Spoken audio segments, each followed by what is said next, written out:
Olá a todos, espero que estejam todos bem. Eu mais uma vez aqui no Pode Lopes, sozinho, sempre. Sempre não, sempre que não tem ninguém para vir aqui conversar comigo, né? E eu acho interessante, né, bater esse papo assim, tete a tete com vocês, né?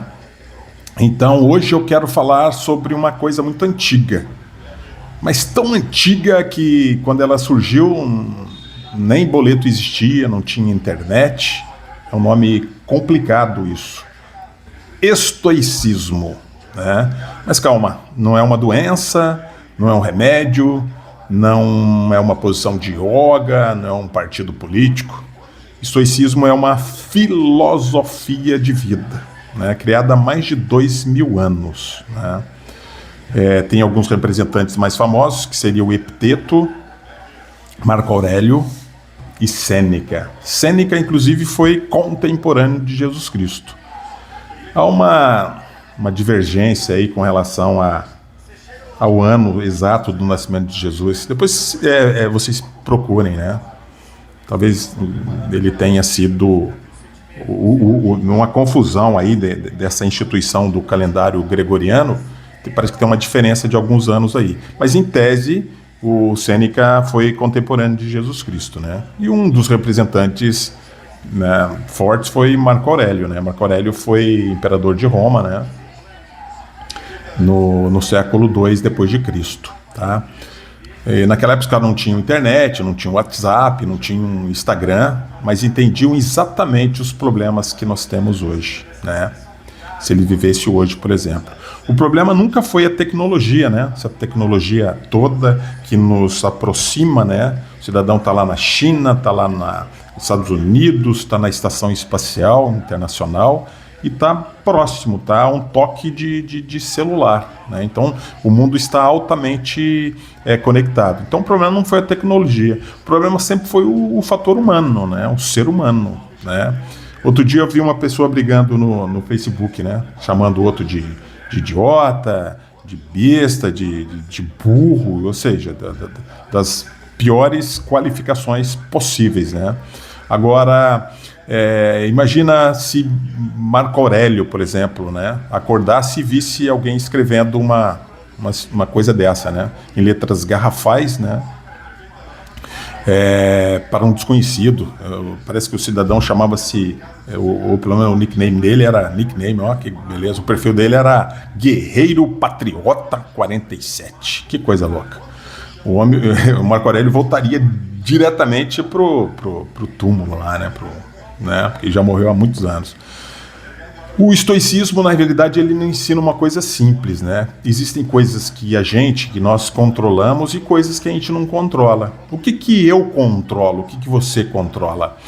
As minhas atitudes, as minhas palavras, né? Deveria, pelo menos, né? E as minhas escolhas. Por exemplo, tem outras coisas que eu não controlo. O trânsito eu não controlo. Eu não sei se o trânsito vai ter muito carro, vai ter pouco carro, se vai estar legal, se não vai, se vai chover, vai atrapalhar o trânsito ou não. A chuva eu não controlo.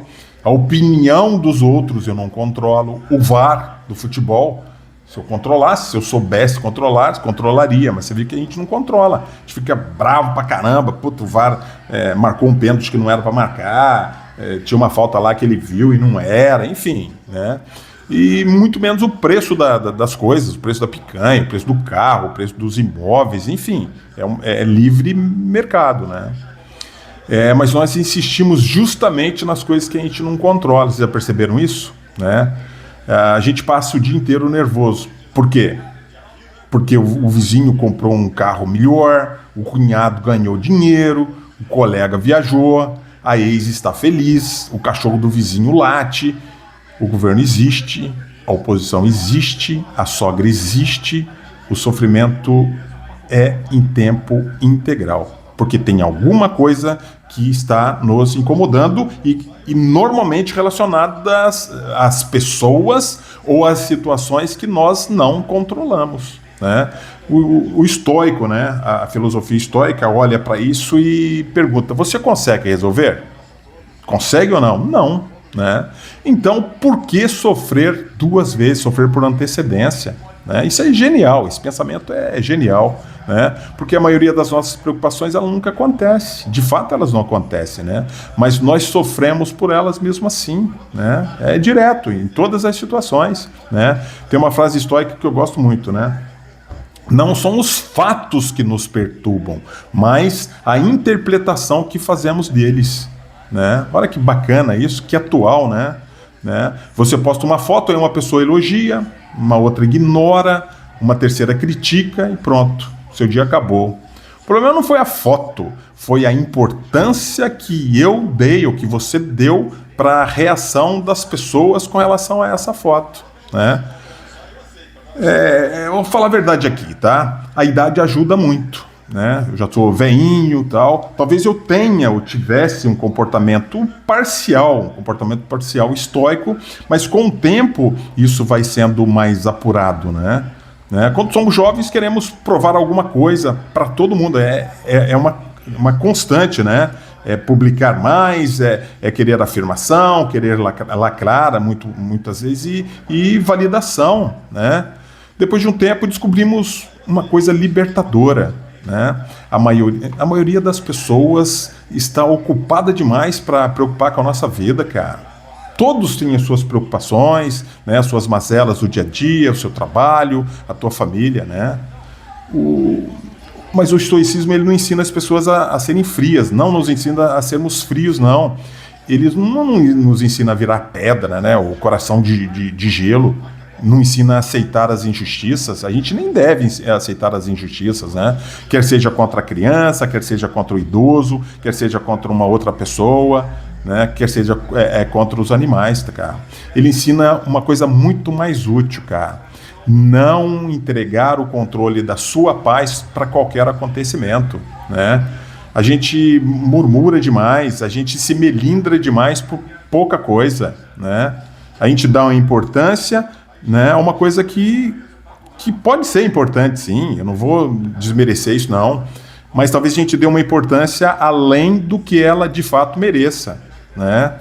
Hoje em dia basta abrir o celular e encontrar uma razão para se indignar. Você abriu o celular, né? Em 5 minutos você descobre uma crise nova, né? Uma tragédia, uma discussão política, uma previsão do final do mundo, alguém ensinando como ficar milionário antes antes do dia seguinte. É um negócio louco pra caramba. É muita informação para pouco juízo, para pouca cabeça, para pouca estrutura, né? Talvez o estoicismo moderno, né, ele precise de um novo mandamento, né, para meio que se adequar ao que a gente está vivendo hoje, né? Isso é interessante. Né? De repente, antes de responder uma mensagem com raiva, esperar 10 minutos.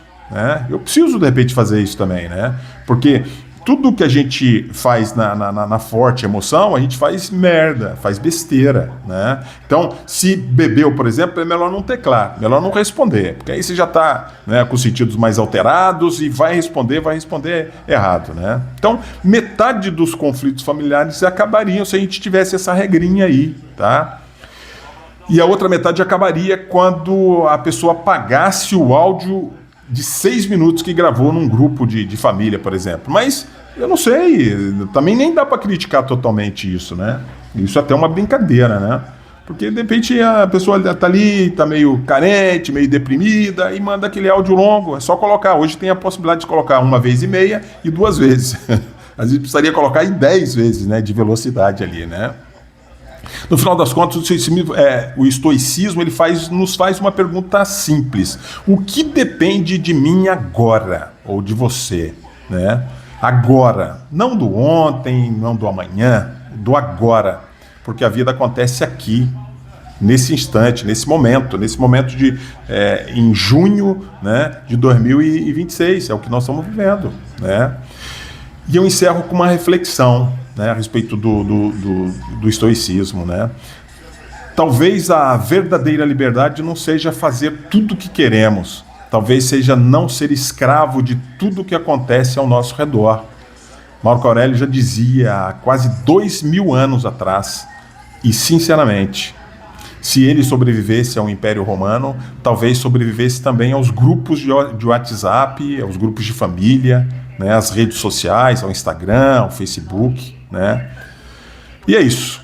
E um grande abraço, muito obrigado a todos, espero que tenham gostado e, né, o chat está aberto, né, para que vocês coloquem a sua impressão. Um grande abraço. Obrigado.